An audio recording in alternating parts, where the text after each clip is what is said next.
Merhabalar, kanalımıza hoş geldiniz. Ben Melis. Ben Enes. Hemen hemen bütün evlerin vazgeçilmez sosları nedir?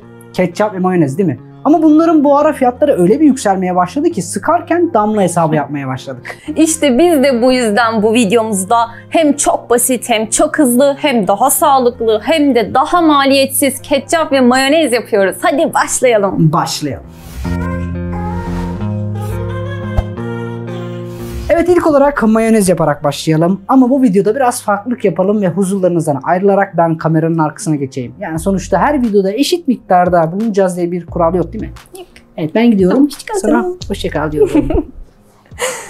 Evet, yalnız bırakıldığıma göre mayonez yapımının malzemelerini sayarak başlayalım. Mayonez yapmak için öncelikle bir tane yumurta, bir bardak sıvı yağ, bir tatlı kaşığı sirke, bir tatlı kaşığı hardal ve birkaç damla limon suyuna ihtiyacımız var. Gerçekten çok az malzemeyle çok güzel bir mayonez yapacağız. Bu tarifte kullanacağın ekipmanlardan bahsetmeyecek misin biraz daha? Canım ne ekipmanı ya, fotoğraf videosu bu, tarif çekiyoruz. Zaten tarifi anlatırken bahsedeceğiz neleri kullanacağımızdan. Beni oyalama da mayonezimizi yapalım. Öncelikle şöyle bir kavanoz bulalım. Ama kavanozumuzun boyutu blenderımızın böyle tam olarak içine oturacağı şekilde olursa çok daha iyi olur. Şimdi malzemelerimizi eklemeye başlayalım. Önce yumurtamızı kırıyoruz.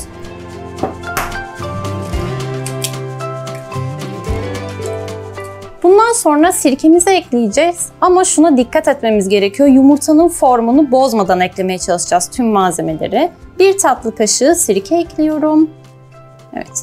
Bu arada ben üzüm sirkesi kullanıyorum. Sirkemizi de yavaşça ekledik. Sonra böyle yaklaşık bir çay kaşığı limon suyu ekleyeceğim. Yok, siz sirke kullanmak istemiyorsanız, sevmiyorsanız limon suyunu biraz daha arttırabilirsiniz.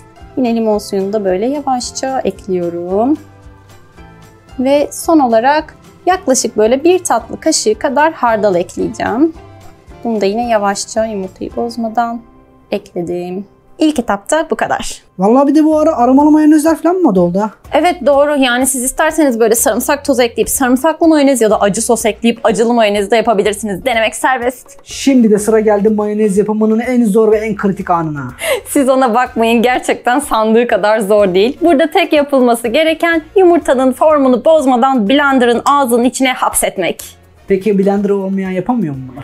Yani tabii ki de yapılabilir. Yani çırpıcıyla da yapılabilir ama blenderla daha kolay ve daha hızlı oluyor. Olsun bakalım. Evet, şimdi blenderımızı kavanozumuzun içerisine yerleştiriyoruz. Şöyle yerleştirdim. Ve yavaş yavaş yağımızı ekleyeceğiz. Bu arada ben yağ olarak ayçiçek yağı kullanıyorum. Ama siz isterseniz hani böyle yarı zeytinyağı, yarı ayçiçek yağı da yapabilirsiniz. Veya çok seviyorsanız tamamını da zeytinyağıyla yapabilirsiniz. Hatta ben geçenlerde markete gittiğimde zeytinyağlı mayonez diye bir şey gördüm. Şöyle bir içerine bakayım dedim.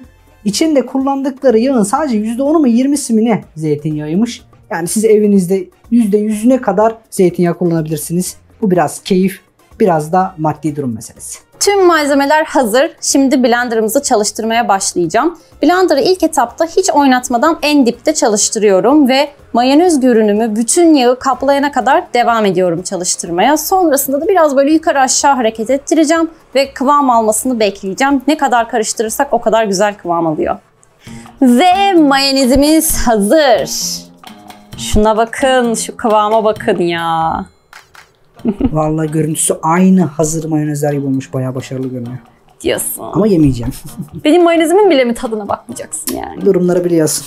Evet. Neyse. Bu arada Enes gerçekten mayonezi hiç sevmiyor. Yoksa kesinlikle zorla yedirirdim.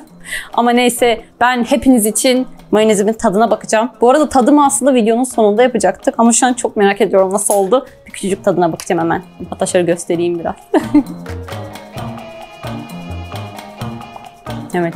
Ben mayonez çok severim. Bence çok güzel oldu.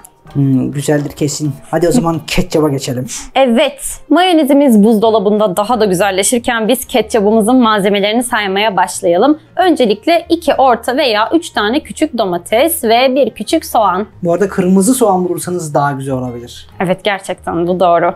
Sonrasında ise 1 çorba kaşığı esmer şeker ve yine 1 çorba kaşığı da kırmızı toz biber. Yok, ben acı seviyorum derseniz acı biber de koyabilirsiniz tabii. Evet.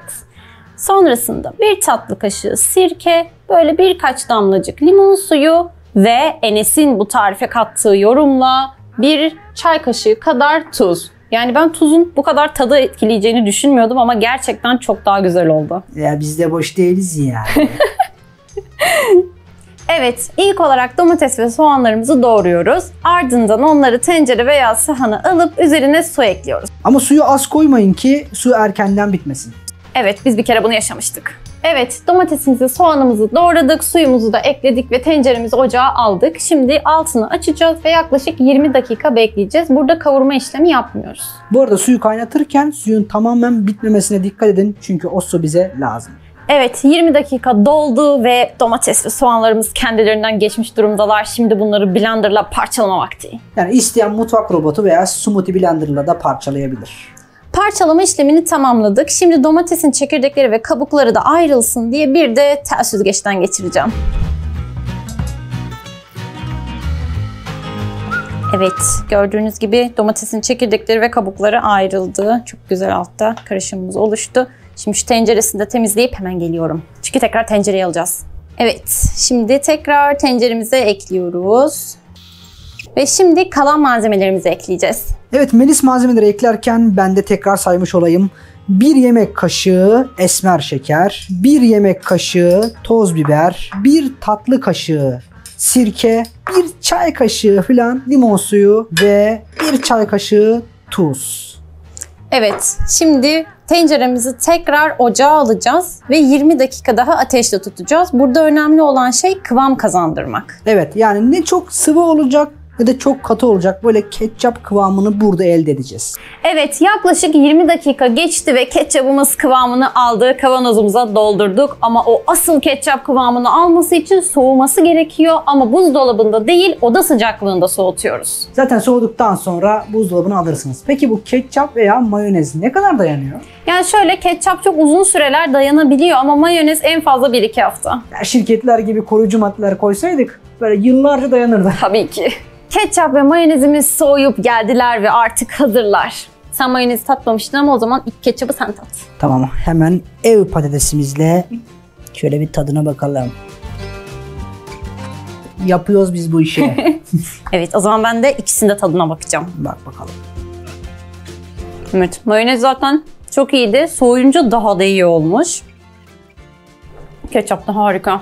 Peki bundan sonra ketçap, mayonez satın alır mıyız? Hiç sanmıyorum. Bence izleyicilerimiz de artık almayacak. O zaman bu videoda da başardık. O zaman daha fazla vakitlerini almadan ne diyelim? Hoşça kalın. Hoşça kalın.